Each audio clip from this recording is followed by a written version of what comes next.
Hello everyone, welcome to the 11th episode of our PYQ discussion for JEE 2024 mains.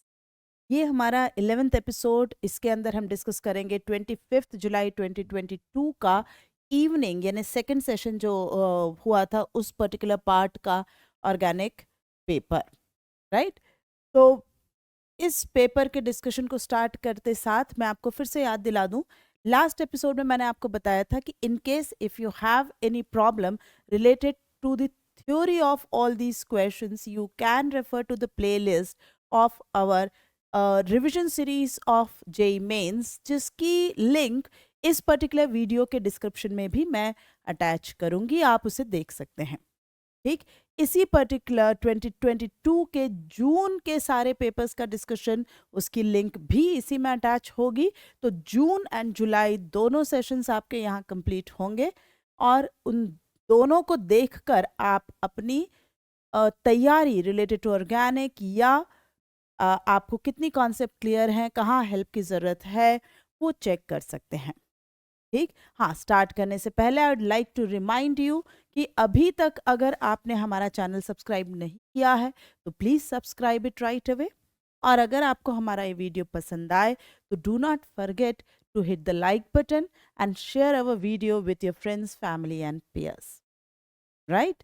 Besides this, if possible, आप ज़रूर हमारी app download करें। I am sure आपको उससे किसी ना किसी तरह की हेल्प, कोई पर्टिकुलर तरह की ज़रूरत हुई तो आपका समय वेस्ट नहीं होगा, you will be at the right place, right time. See, so let's start our discussion of this particular paper. Now, major product of the following reaction. अब आपको एक पर्टिकुलर कंपाउंड दे रखा है और उस पर मेजर प्रोडक्ट पूछ रहा है, तो सबसे पहले तो हम इस पर्टिकुलर कंपाउंड को ही दोबारा ज़रा बनाते हैं। ये कंपाउंड हमें देकर रखा है, राइट। इस कंपाउंड पर 2HBr का एडिशन हमें दिया है, मतलब कार्बोकैटायन आपको बनाना है। अब जब भी ऐसा हो ना कि मॉलिक्यूल में एक से ज़्यादा जगह हो जहाँ पर H+ के अटैक की पॉसिबिलिटी है, तो आप अपना डाउट इस तरीके से क्लियर करें कि attach H+ at all possible sites, जहाँ भी आपके मन में, जहाँ भी आपके दिल में ख्याल आ रहा हो, और फिर कंपेयर करें कि कहाँ कहाँ कैसे कैसे कार्बोकैटायन स्टेबिलिटी आ रही है। उसी हिसाब से आप आंसर्स बनाएंगे, करेक्ट। सो अब इस वाले बॉन्ड के बारे में हम पहले बात करें। Let us talk this bond as bond A. हम इसके अलावा बॉन्ड बी के बारे में बात करें। अब आप कहें कि कार्बोनिल्स पे, तो कार्बोनिल्स तो ऑप्शंस भी तो हमें चेक करना है, इतना टाइम थोड़ी ना है कि एक ही सवाल करना है हमें, है ना। तो ऑप्शन में कहीं भी कार्बोनिल पे कोई चेंज नजर नहीं आ रहा है, तो आप इस एस्टर वाले कार्बोनिल, इम्प्योर कार्बोनिल को टच नहीं करेंगे। अब मैं कहती हूँ कि ए से अगर आप कार्बोकैटायन बनाते हैं तो आपके पास कौन सी दो पॉसिबिलिटीज आती हैं। या तो आप ये कार्बोकैटायन बनाएंगे, राइट, या आप इस तरीके का कार्बोकैटायन बनाएंगे, करेक्ट। अब ये कार्बोकैटायन वर्सेस दिस, ये आपको लग सकता है कि it is a 2 degree but is directly attached to a very strong -I-R group, ester. This is yes a 1 degree but is relatively farther from this strong -I-R group. तो इन दोनों में से अगर कंपेयर करें तो ये वाला इज मोर स्टेबल, ये आपका ज़्यादा स्टेबल कार्बोकैटायन होना चाहिए। अब इसी तरह से हम बॉन्ड बी के दो केसेस डिस्कस करें, है ना। बॉन्ड बी के दो केसेस डिस्कस करने से पहले मैं आपको बताऊं कि हमने इसे कार्बोकैटायन कैसे, ये क्या बनेगा। तो यहाँ पर ये जो एस्टर है, this can show something like NGP. ठीक, ये एनजीपी दिखा सकता है। अब जब ये एनजीपी दिखाएगा, ओके, तो आप देखिए यहाँ पर जो रिंग बनेगी रास्ते में एनजीपी के लिए, 1 2 3 4 और 5 बनेगी। अब आप कहेंगे why not attack on this terminal and get a 6 member ring. NGP में 5 member ring is more stable and so the 5 member ring will be the preferred one. And if so, अगर ये वाला स्टेज इस तरीके से H+ जुड़ेगा तो जो कार्बोकटायन हम कहें कि प्रिफर होगा O पे पॉजिटिव 2 1, ओके, और ये CH2 पर H जुड़ चुका है, excuse me, positive is here, and now bromine will attack and this will go back. Okay, charge वापस यहाँ चला जाएगा। हम यहाँ की जो चार्ज है वो कंप्लीटली मूव करेंगे। तो अगर आप बी की बात करें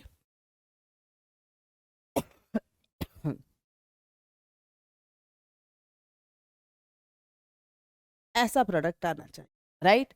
तो इस तरीके का प्रोडक्ट यहाँ बनना चाहिए।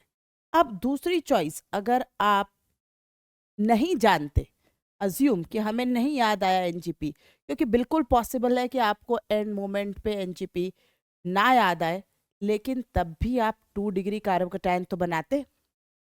हाँ, इसमें आपके मन में एक ही इम्पॉर्टेंट एरर होने का चांस होता है, एक ही चीज ख्याल आती कि why not rearrange it to 2 degree, है ना? लेकिन वो ख्याल भी आपका तुरंत हट जाता, क्योंकि मेरे ख्याल से इस जगह का कोई ऑप्शन नहीं है, राइट? ऐसा कोई ऑप्शन नहीं है जो ऑक्सीजन के नेक्स्ट पोजीशन पर आपको कार्बोकैटायन दे रहा है।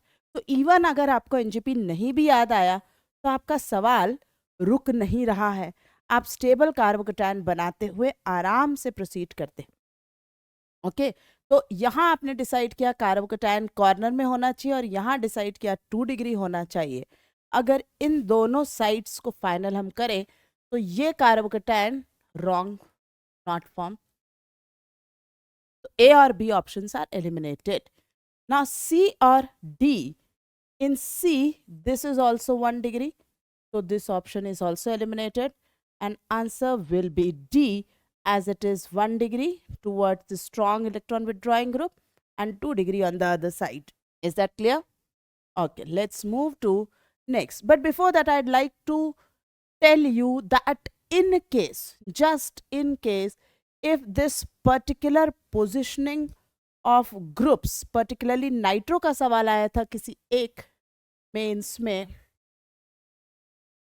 अगर ये नाइट्रो यहाँ है तो बेटा कार्बोकैटायन आप यही वाला बनाएंगे। ये बहुत ही इंपॉर्टेंट पॉइंट है, ठीक है? पर अगर ये नाइट्रो यहाँ है तो आप ये कार्बोकैटायन बनाए। That is the difference, okay? अगर ये एक कार्बन भी आगे है then it is the 2 degree which is formed, but if double bond से directly attached तो आप प्राइमरी पे बनाएं। ये बहुत ही इंपॉर्टेंट पॉइंट है, इसका बहुत लोग कंफ्यूजन में एरर करते हैं। Okay, now this is the second question, what is the major product of the following reaction? A very very important question, क्योंकि बहुत सारे इंस्टीट्यूट, बहुत सारे टीचर्स इसे कैनिज़ारो पढ़ाते हैं, है ना? और मैं आपको कई बार बता चुकी हूँ, थ्योरी में बता चुकी हूँ, रिवीजन लेक्चर में बता चुकी हूँ, जेई से कैनिज़ारो नहीं लेता, ठीक? बहुत बार जेई एडवांस में, मेंस में इस पे क्वेश्चन आए हैं इस सिस्टम पर। when the adjacent alpha carbon is a 2 degree, yes, it is not an aldol condensation, but it is an aldol reaction. आप रिएक्शन बनाइए, that is the perfect answer. You cannot take the aldol condensation. So यहाँ आप लेंगे aldol reaction. Aldol reaction कैसे लेंगे, क्या होती है अल्डोल रिएक्शन? ये जो आपका अल्फा कार्बन है वहाँ पे अटैच हाइड्रोजन को हम कह रहे हैं अल्फा हाइड्रोजन। इसे लिया, इसे एब्स्ट्रैक्ट किया और आपके पास तैयार हो गया है एक न्यूक्लियोफाइल जो है कार्बन आयन, ठीक? Now this carbanionic nucleophile will attack on the next molecule of the given carbonyl like this, ठीक? अब ये सिस्टम तो ऐसे ही रहेगा, CHO माइनस यहाँ से जुड़ा, CH3 CHO, राइट। इस O माइनस को, क्योंकि कंडीशंस होती है वाटर की, aqueous, CHOH, CH3, CH3 and CHO। मतलब इस चीज को क्या कहा जाता है? ये अल्डोल है। कैसे? देखिए, अल्फा बीटा, ये है बीटा हाइड्रोक्सी कार्बोनिल, जिसे आप कहते हैं अल्डोल। ठीक। हाँ, ये डिहाइड्रेट नहीं हो सकता क्योंकि देर इज नो पॉसिबिलिटी, इस जगह हाइड्रोजन नहीं है, अल्फा पोजीशन पर हाइड्रोजन नहीं है। फाइन। तो क्या हुआ? एडिशन तो रिएक्शन दिखा ही रहा है ना, एडिशन तक जो रिएक्शन दिखा रहा है उस हिसाब से हम आंसर को चेक करते हैं। ये तो OH ही नहीं है, नॉट पॉसिबल, है ना। इसने तो दूसरी साइड डबल बॉन्ड बनाया, ये तो बनेगा ही नहीं। This seems to be okay, क्योंकि ये अल्फा और ये बीटा हाइड्रोक्सी कार्बोनिल सही लग रहा है। 2 कार्बोनिल नो, अनसैचुरेशन इस तरह का कुछ नो, तो answer has to be B. ठीक। Now this is an important question for you. आप में से आज भी जो लोग देख रहे होंगे, कई लोगों के नोट्स में ये हो सकता है कि अगर कार्बोनिल के एडजेसेंट अल्फा पर एक ही हाइड्रोजन है तो दैट टाइप ऑफ सिस्टम में go for Cannizzaro. That is an incorrect information, please correct it. okay, let's move to question number 3rd. Arrange the following in decreasing, okay, acidic strength. अब ये जो चारों दिए हैं उनमें एक चीज तो कॉमन है। सबसे पहले आप देखा करेंगे कि मोस्ट एसिडिक इंडिविजुअल में क्या है? OH, है ना, OH, OH एंड OH। सबसे पहले हम यही यूनिफॉर्म चेक कर रहे हैं कि सभी में फिनोलिक ग्रुप है जो एसिडिक बिहेव करेगा। ठीक। इस चीज की आप हैबिट इसलिए डालें क्योंकि बिल्कुल हो सकता है कहीं पर लिखते लिखते ये चेंज करके कोई कोने में घुमा के स्ट्रक्चर को राइट लेफ्ट करके OH की जगह किसी में COH प्रिंट हुआ हो, SO3H प्रिंट हुआ हो, तब that will become more acidic. Okay, तो हमेशा पहले इंडिविजुअल मॉलिक्यूल में जो मोस्ट एसिडिक सेंटर है वो मार्क कर लिया, है ना। अब जो सिस्टम्स, अब जो दूसरी चीजें अटैच हैं उनके इफेक्ट हम चेक करते हैं। ये है नाइट्रो ग्रुप, ये कहाँ प्रेजेंट है? पैरा पर। ये -R ज्यादा ताकतवर, बट यस -I भी लगाएगा क्योंकि it is placed at para position. इसकी OH की, यहाँ पर ये OH से मेटा पोजिशन पर है, तो ये क्या कंट्रीब्यूशन करेगा? ये सिर्फ -I करेगा क्योंकि मेटा पोजिशन से आपको रेजोनेंस और हाइपर कॉन्जुगेशन इफेक्ट नहीं मिल पाएगा। तो यहाँ मैं इसका सिर्फ -I ही इस्तेमाल कर पाऊंगी। OCH3 which is a +R group, लेकिन ओहो अगेन एट मेटा, और अगर ये है मेटा तो रेजोनेंस तो हम इसका यूज ही नहीं कर सकते, है ना। तो हम इसका क्या यूज करेंगे? हम इसका सिर्फ इंडक्टिव का ही यूज कर पाएंगे, और वो क्या होगा? -I।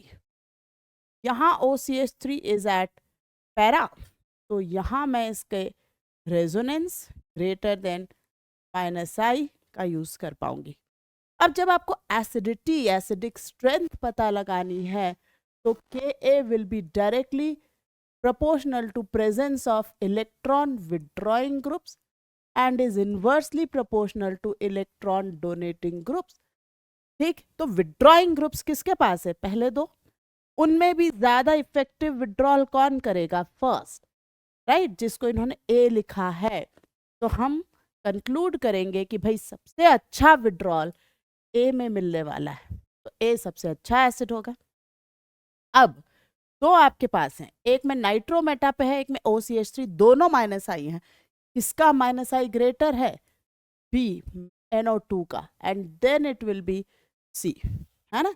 D will be the last because ये तो बहुत ही अच्छे से इस पोजीशन से इलेक्ट्रॉन रिलीज करवाएगा और इलेक्ट्रॉन रिलीजिंग हुआ तो डेफिनेटली ये एसिडिटी को डिक्रीज करेगा, इन्वर्स इफेक्ट करेगा, and therefore we can say the answer is A. ठीक, इस पर्टिकुलर का क्वेश्चन, इस पर्टिकुलर का आंसर होगा ए।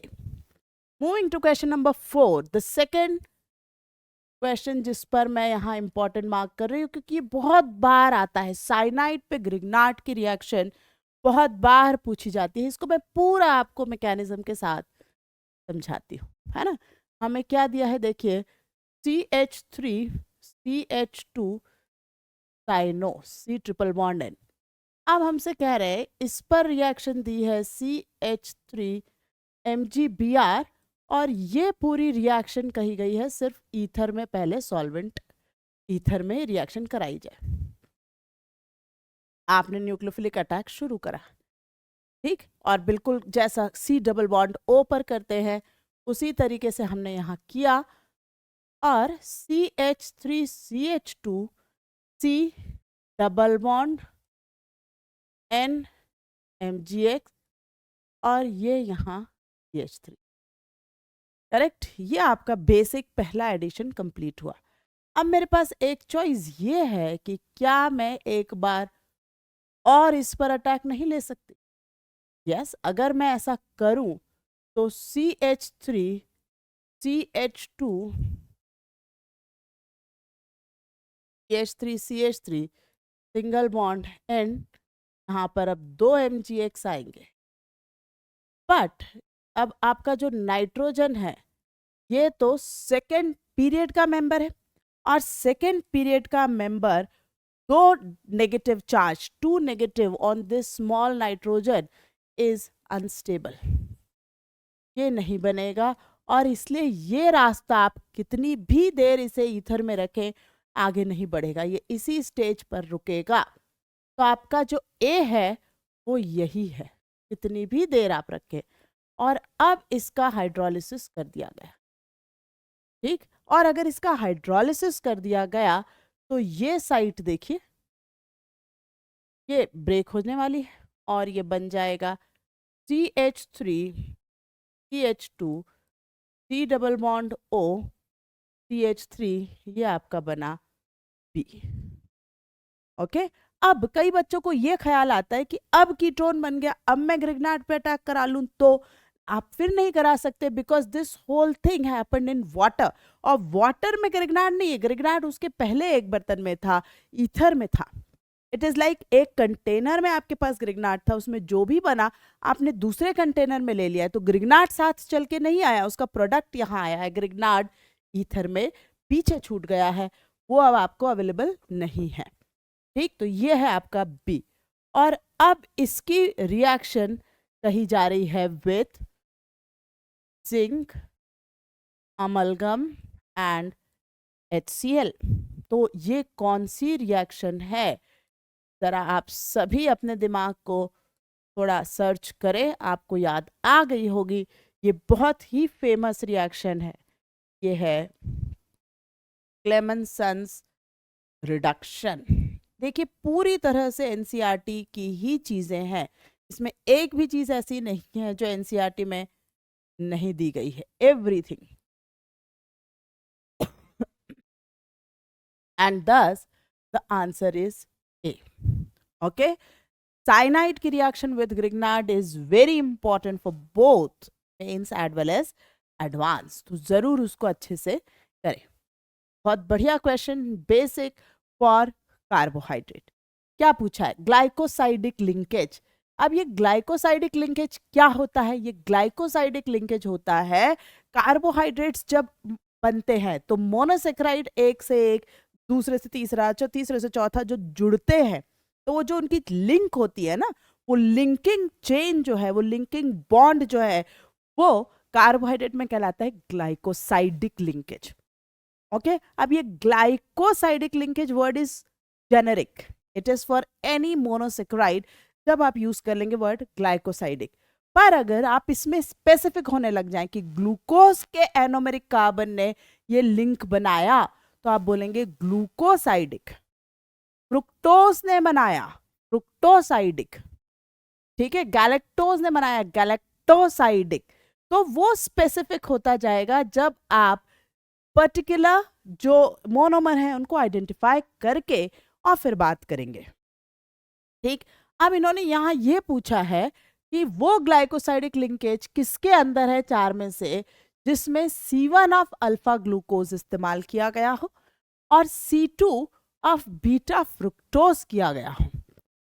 अब ये जो सवाल यहाँ आया था ये तो बहुत ही डायरेक्ट है, क्योंकि अगर ये चारों को देखें आप, ये चारों एनसीईआरटी में दिए हैं और मैंने आपको कन्विंस करने के लिए इन चारों की एनसीईआरटी से ये कटिंग यहाँ अटैच करी है कि बिल्कुल वहाँ दिए हुए हैं। सुक्रोज कितना बढ़िया स्ट्रक्चर दिया है, ये देखिए अल्फा ग्लूकोज, ये राइट में यहाँ पर ग्लाइकोसाइडिक लिंकेज दिया गया है ना। Fructose which is a 5 member, ठीक, फ्यूरेनोज स्ट्रक्चर, राइट, ये है पायरोनोज, ये है फ्यूरेनोज, 5 की रिंग बनी है फ्यूरान के जैसी। ये तो सिर्फ और सिर्फ ग्लूकोज में ही प्रेजेंट, सुक्रोज में ही प्रेजेंट है। तो आंसर तो इसका हो गया सुक्रोज। ठीक, अगर आप सिर्फ एनसीईआरटी ही मेन से पहले 2-3 बार रीड करें आपको बहुत बेनिफिट होगा। ये देखिए alpha D glucose, alpha D glucose, ये दोनों ग्लूकोज हैं, तब ये बनता है मैल्टोज, है ना। लैक्टोज के अंदर बीटा डी गैलेक्टोज और ग्लूकोज प्रेजेंट है। अमाइलोज के अंदर अल्फा डी ग्लूकोज और alpha D glucose C1C4 linkage जुड़ता चला जा रहा है, फ्रुक्टोज है ही नहीं। तो अगर आप सिर्फ मोनोसेक्राइड भी इसके याद करके जाते, आंसर इज बी, एकदम इजीली आप आइडेंटिफाई करेंगे। कार्बोहाइड्रेट प्रोटीन्स इन्हें छोड़कर नहीं जाना है अगर अच्छे नंबर चाहिए तो, ठीक है, ऐसी गलती बिल्कुल भी नहीं करेंगे। The separation of two colored substances was done by paper chromatography. Paper chromatography की मदद से दो जो कंपोनेंट, लिक्विड कंपोनेंट प्रेजेंट है ना, कलर्ड सब्सटेंस प्रेजेंट है, उनको सेपरेट किया जा रहा है। अब किस तरीके से करते हैं, तो ये देखिए ये पेपर क्रोमेटोग्राम है जब डेवलप हो जाता है ना, तो ये यहाँ से किसी पर्टिकुलर जब लिक्विड में डुबाया गया था तो ये डेवलप हुआ है। डेवलप मतलब सेपरेशन हो चुका है, ठीक है। अब the distance travelled by solvent front, ये देखिए सॉल्वेंट, जो सॉल्वेंट होता है ना जिसके अंदर आपने उसे पेपर क्रोमेटोग्राम, जो सॉल्वेंट इन्हें सेपरेट करने वाला है, जो आप उस बर्तन में रखेंगे, ठीक। The distance travelled by solvent front substance A and substance B from the baseline are 3.25, ठीक। तो ये सॉल्वेंट फ्रंट आपको पता चल गया है, ये है 3.25 सेंटीमीटर, ठीक। सब्सटेंस ए, सब्सटेंस ए के लिए है 2.08 सेंटीमीटर और सब्सटेंस बी ट्रैवल कर रहा है 1.05 सेंटीमीटर। ये इंफॉर्मेशन दी हुई है रिस्पेक्टिवली, इसलिए मैंने इसे ऑर्डर में ले लिया। हमसे पूछ रहा है what is the ratio of RF value of A to B। Okay, RF value का रेशियो क्या होगा? तो ये RF होता क्या है? ये RF होता है बच्चों इज रिटार्डेशन फैक्टर। इसका पूरा नाम क्या है? Retardation factor. और ये कैसे पता लगाया जाता है? What is it? तो RF जो होता है it is the distance travelled by the compound या बाय व्हाटएवर जो आप सॉल्यूट लिए हैं, जिसको आप सेपरेट करने वाले हैं, upon distance travelled by solvent. Okay, और एक रूल आप हमेशा याद रखिए, RF is always as a rule always less than 1। ये कभी भी 1 से बड़ी नहीं होगी, ये 1 से बड़ी नहीं होनी चाहिए। सॉल्वेंट ज्यादा रास्ता ट्रैवल करेगा देन जिस कंपाउंड को आप सेपरेट करने गए हैं। तो अब अगर ये बात आपको समझ आई है तो RF वैल्यू फॉर ए के लिए कितनी होगी? ए के लिए आप कहेंगे is 2.08 upon 3.25 and what is the RF value for B. B के लिए आप कहेंगे इज 1.05 अपॉन 3.25। ठीक, लेकिन हमसे तो पूछा गया है what is the ratio of A to B RF value. तो हमें पूछा है RF of A upon RF of B. A और बी का रेशियो पूछा गया है, तो I think all of you will agree this is going to be 2.08 upon 1.05।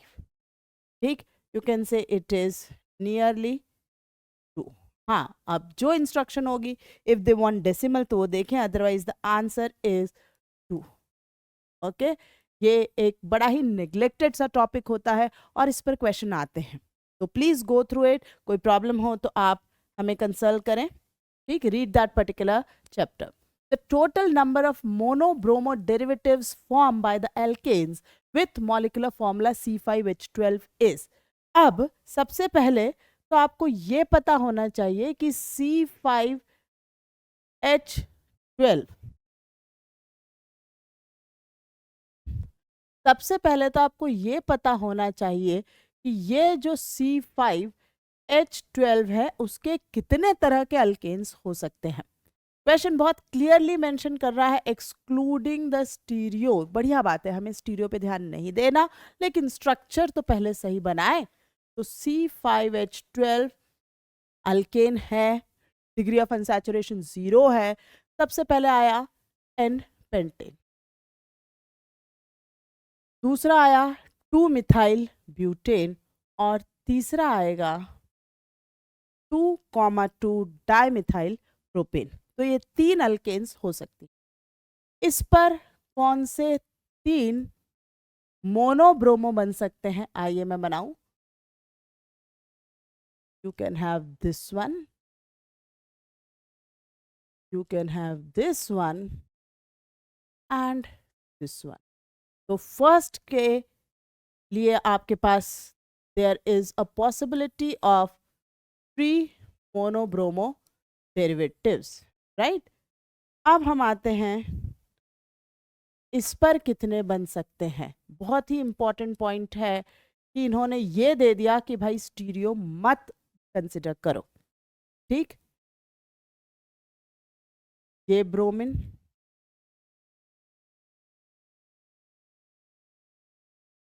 here you can have a bromine, that is the second one। ठीक, here I can have bromine or I can have bromine at this position। ये हमारे total 4 मोनोब्रोमो derivatives 2 methyl butane के बन सकते हैं। जब बात की जाएगी इस कंपाउंड की, तो I think we can have only 1 bromo derivative. अब यहाँ इस क्वेश्चन में तो इन्होंने स्पेसिफिकली दे दिया कि exclude stereo, but this particular was asked in JEE advanced. वहां पर एक्सक्लूडिंग स्टीरियो अलग से नहीं लिखा था, जस्ट फाइंड टोटल।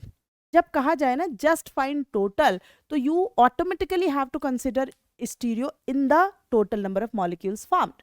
ओके, तो यहाँ पर ये देखिए, यहाँ जहाँ ब्रोमिन लगी वो कायरल नहीं है, लेकिन इसके लगने के बाद ये सेंटर कायरल है।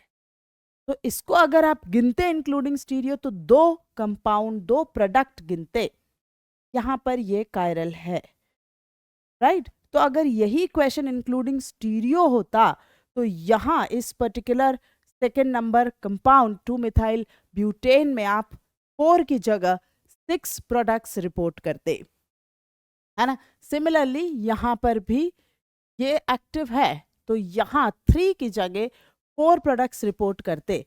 पर अभी इस क्वेश्चन में एक्सक्लूडिंग स्टीरियो आइसोमर्स बहुत ही क्लियरली मेंशन्ड है, तो आप 1 2 3 4 5 6 7 एंड 8 टोटल आप आंसर रिपोर्ट करने वाले। How many products are formed, answer is 8 product, 8 total products यहाँ बनेंगे।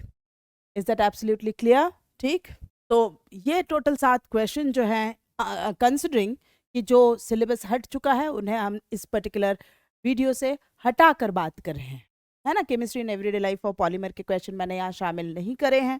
सो we are left with only 7 questions of 25 July 2022 second session evening के पेपर डिस्कशन में। ठीक, इसमें बहुत ही जो 7 है उसमें 2 क्वेश्चन में कॉन्सेप्ट बहुत ज़रूरी है।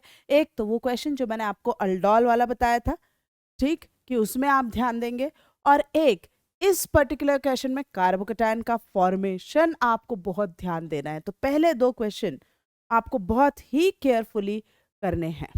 ठीक, बहुत इजीली लोग इसमें मिस्टेक कर सकते हैं, और अगर आपको किसी भी तरह के थ्योरी की असिस्टेंस की ज़रूरत हो तो आप रिवीजन सीरीज से उसे यूज़ करें। ठीक, और अगर आपको कुछ पर्टिकुलर चैप्टर्स में या पूरा का पूरा crash course he for JEE advanced की ज़रूरत हो तो हमारी ऐप केमिस्ट्री एकेडमी, जिसकी लिंक मैं डिस्क्रिप्शन में आपसे शेयर कर रही हूँ, उसे डाउनलोड करें, और वहाँ आकर आपको जिस भी कोर्स की ज़रूरत है उससे रिलेटेड अगर कोई क्वेरी, कोई डाउट हो तो वो चैट बॉक्स में मैसेज करके मुझसे डिस्कस करें। ठीक, if required we can even connect on telephone, that is also possibility. हम बात भी कर सकते हैं डायरेक्टली, अगर आपको जो भी रिक्वायरमेंट है वो कौन सा पर्टिकुलर कोर्स सेटिस्फाई करेगा इस चीज़ को लेकर। करेक्ट, हाँ, और एक चीज़ और बता दूं कि सिर्फ 1 या 2 ही, आई थिंक 2 सीट रह गई हैं फॉर द लास्ट 20 स्टूडेंट्स, जो एक special discount of around 5,000 rupees on our crash course. उसके बाद ये डिस्काउंट खत्म हो जाएगा। तो as soon as you watch this particular video, grab the discount, go for the crash course of 2024, which is a very good and very important plugin for your advanced preparations. It also has even the problems based on everyday life, polymer, detail, everything is available. POC का भी उसमें special practice paper है, correct? So do download the app and go through the various courses. You may need some of them. So first stage is download the app. So see you again in the next video for this particular PYQ discussion series. Till then, take care. Bye-bye. Thank you.